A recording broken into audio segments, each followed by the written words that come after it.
रूस के खिलाफ कई प्रतिबंध लगाए जा चुके हैं, जिसमें कुछ कारोबारी प्रतिबंध भी हैं। आर्थिक तौर पर रूस को इन प्रतिबंधों का नुकसान भी हो रहा है, लेकिन रूस झुकने वालों में से नहीं है। रूस और यूक्रेन की जंग को 26 दिन होने वाले हैं और अभी भी जल्द शांति बहाल होने की उम्मीद नहीं दिख रही है।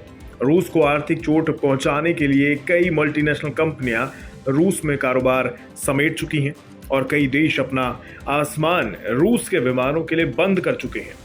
भले ही रूस की अर्थव्यवस्था पर इसका बुरा असर हो रहा हो, लेकिन कई मोर्चों पर रूस को फायदा भी हुआ है और अमेरिका, ब्रिटेन जैसे कई देशों को भारी भरकम नुकसान भी उठाना पड़ रहा है। कैसे, चलिए जानते हैं। दरअसल रूस के राष्ट्रपति व्लादिमीर पुतिन ने हाल ही में एक ऐसे प्रस्ताव को मंजूरी दे दी है जिससे पश्चिमी कंपनियों को काफी नुकसान हो सकता है। प्रस्ताव के मुताबिक पहले तो रूस उन कंपनियों की संपत्तियां जब्त कर नेशनलाइज कर देगा जो वहां से कारोबार समेट रही हैं। इसके अलावा रूस की एयरलाइंस कंपनियों के पास विदेशी कंपनियों के लीज पर ऑपरेट हो रहे 500 से ज्यादा विमान हैं। विमान लीज पर देने वाली इन कंपनियों के सामने 12 से 15 बिलियन डॉलर तक के नुकसान का खतरा है। कैसे? दरअसल कारोबार समेटने के कारण इन कंपनियों को अपने विमान से हाथ धोना पड़ सकता है। विमान लीज पर देने वाली सबसे बड़ी कंपनी आयरलैंड की एयरकैप है। इस कंपनी के 1000 से ज्यादा विमान करीब 80 देशों में लीज पर चल रहे हैं। इनमें से करीब 150 विमान रूस में हैं।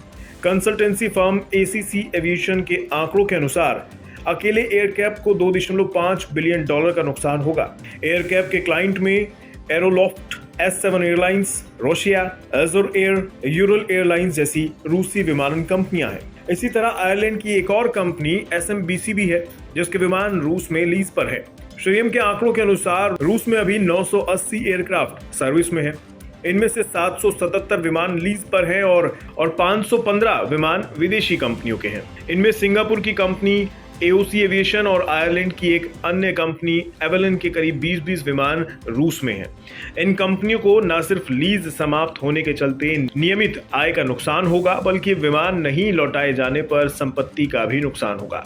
इसके अलावा रूस के तेल और गैस पर भी प्रतिबंध लगाए जाने से कई देशों को परेशानी हो सकती है, क्योंकि कई पश्चिमी यूरोपीय देश रूस के तेल व गैस पर निर्भर हैं। कच्चा तेल और गैस पर प्रतिबंध से इन देशों को समस्याओं का सामना करना पड़ेगा, लेकिन रूस और यूक्रेन की इस लड़ाई में सबसे ज्यादा असर एविएशन सेक्टर पर ही पड़ेगा। रूस को अलग थलग करने के लिए कई देश रूस के विमान के लिए अपना आसमान बंद कर चुके हैं। इसके जवाब में रूस भी अमेरिका और उसके सहयोगी देशों की एयरलाइंस के लिए अपना हवाई मार्ग बंद कर चुका है। अब क्योंकि आपको पता है रशिया अपने आप में बहुत बड़ा एरिया रखता है और इसके चलते कई उड़ानों को अपना रास्ता बदलना पड़ रहा है और उन्हें एक्स्ट्रा चक्कर लगाना पड़ रहा है। दूसरी ओर बोइंग और एयरबस जैसी कंपनियों ने भी रूस के साथ कारोबार बंद कर दिया है। इससे रूस के सामने भी समस्या आएंगी कि उसे विमान के लिए कल पुर्जे नहीं मिल पाएंगे, जबकि एयरबस और बोइंग जैसी कंपनियों को बिजनेस में कमी की समस्या से दो चार होना होगा। यानी ये जंग, ये पाबंदियां अकेले रूस को नुकसान नहीं पहुंचा रही हैं, बल्कि बहुत से देशों को भी नुकसान पहुंचा रही हैं। साथ ही बहुत सी कंपनियों को भी नुकसान उठाना पड़ रहा है।